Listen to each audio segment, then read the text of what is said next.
Hello everyone, it's Joe here from Draft FPL. Welcome back to a weekly series helping you find some good value free agents and waiver pickups in Draft FPL. Game week 16 is upon us. Such a quick turnaround. The games haven't even finished yet at the time of recording, but just got to plough on, get stuck in. Waivers go tomorrow, so let's see who we've got lined up. First up is Totti from Wolves, available in 96%, and as always that is powered by Draft FC. DraftFC.co.uk, there's a link in the description. Use code SNAKEDRAFT to get a month free trial. See if you enjoy it. It's a very, very helpful tool to pick your waivers. Totti specifically, available in 96% of leagues. I think I tipped Kilman last week, maybe Dawson, I can't remember, but I think a back three for Wolves is pretty much assured at this point. The fixtures are really good. They kept the clean sheet against Burnley. It's Forest at home this week, who look like they're in a pretty rough place. Rumours that Cooper could be getting sacked if there's not a good result in this fixture. After that, it's West Ham away, Chelsea at home, Brentford away the next three. Not the easiest three, but pretty good, I'd say. Next up is Bassi once again. As I kind of predicted, Ream wasn't as secure as I thought many people, expected. I did mention that Tosin might come in for one of the two of them, and as predicted, it was for Tim Ream. Now, I do think that probably at the weekend it will be Bassi and Ream again, would be my guess, but it is hard to say. They had a really good performance. But I do think Bassi is the most likely to play, so available in 98% of leagues. West Ham at home this week is a good fixture. Newcastle away next week is tough. Then they go into Burnley, Bournemouth. So 3 really good fixtures out of the next 4. I think Fulham have kind of turned a corner a little bit with that really good performance against Forest. So hopefully we'll see a couple more clean sheets from them coming up. Next up, Harry Maguire. Available in 51% of leagues. He's definitely going to play at this point. He's definitely going to play. The United defence in general has been quite poor. The results have been better than the performances, but they're not actually doing that badly. As bad as some of the performances have been, would anyone be surprised with a 1-0 win at home to Bournemouth? I certainly wouldn't. Bournemouth are actually quite a good side and they're a decent attack. And United's defence over the last 6 in terms of expected data is something like 17th in the league. So do I think they're going to keep loads of clean sheets, especially in this run of 4 games? No. But looking at this week as a standalone week, I think they're one of the best options. I think Bournemouth will play well in this game, but they are very profligate. So a United defender is probably quite a safe pick. Next up, back to Fulham, Alex Iwobi. One of my favourite midfielders in the league, I'll be honest. Ever since he was at Arsenal, I love the way he plays football. Available in 95%.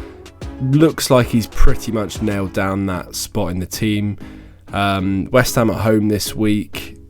West Ham are a really poor defence, so I wouldn't be surprised to see a goal or 2 from Fulham. Why not jump on one of the informed men? Willian's the other option. I think both are good picks this week. As I said, especially if you can bench in 17, might be worth just holding on to them through this little Christmas period to get West Ham at home, Burnley at home, Bournemouth away in the next 4. Andres Pereira, Willian and Iwobi, I think, are the kind of main candidates you'd be looking at, as well as Raul Jimenez, who obviously got the brace, and someone that I did tip last week. I think a Fulham, attacker and a defender in this run is a strong option. Next up, Pablo Sarabia, available in 99% of leagues, has pretty much taken the Neto replacement spot until Neto is back. We don't really have that much concrete information. We know he's running, but I'm not convinced he'll start this weekend. I think game week 17 is probably the most likely, which does give Sarabia likely that Forest at home fixture. There is a chance that Bellegarde could start, but I just don't see it, to be honest. I think Sarabia has played well enough to keep his spot in the team. Next up, we've got Scott McTominay, available in 76% of leagues. As I said about this Bournemouth game, I wouldn't be surprised to see United win this, and as poor as they've been both going forward and in defence, they have actually been getting decent results lately, so I think they'll probably beat Bournemouth. And Scotty's doing well. He's actually doing really well at the moment. There's all these reports about how he was a striker growing up. He's got a great goal record for Scotland, and we've really seen it kind of come through this season where he's kind of running beyond Bruno Fernandes and getting in the box.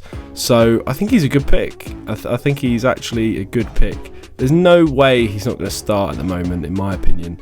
He's one of the few United players that's actually putting in good performances and, you know, putting in a bit of effort.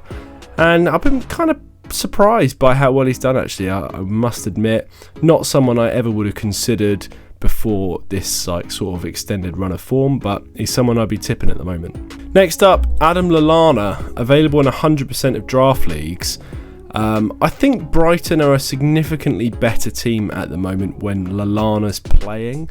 He seems to do a slightly different job at number 10 than when João Pedro plays there. And I think that Brighton are just better when he plays at the moment with the current options they've got available. So it's awkward because he wasn't in the squad in the midweek against Brentford, not in the squad at all, not mentioned in any press conference, no reports of an injury, but this actually happened last week or the week before. Whenever the last midweek game was, he wasn't in the squad. I think it was against Ajax, not in the squad. Everyone's like, does he have an injury? Not sure. I think he just can't play more than once a week at his current fitness level, and even when he does play, he struggles to get more than about 65-70 minutes, so don't expect a full 90. But I think he just only plays once a week, and they don't want to put him in the squad and bring him off the bench, you know, outside of that one game a week. So I think he's going to start this weekend. I don't really know. He might be injured, but I don't think so. I've not seen any mention of it. If there is a whiff of it, then maybe I'd take him, you know, out. But this fixture is really good for Brighton. Burnley at home, and if you can get the starting number 10 off the waivers, this could be an absolute boon. So there is risk attached because we don't really know the details. But just from my own kind of deduction, I think he's fine, and he just plays once a week. He got the rest in midweek, and he starts at the weekend. We'll see. I might be wrong, but that's kind of how I'm reading the situation.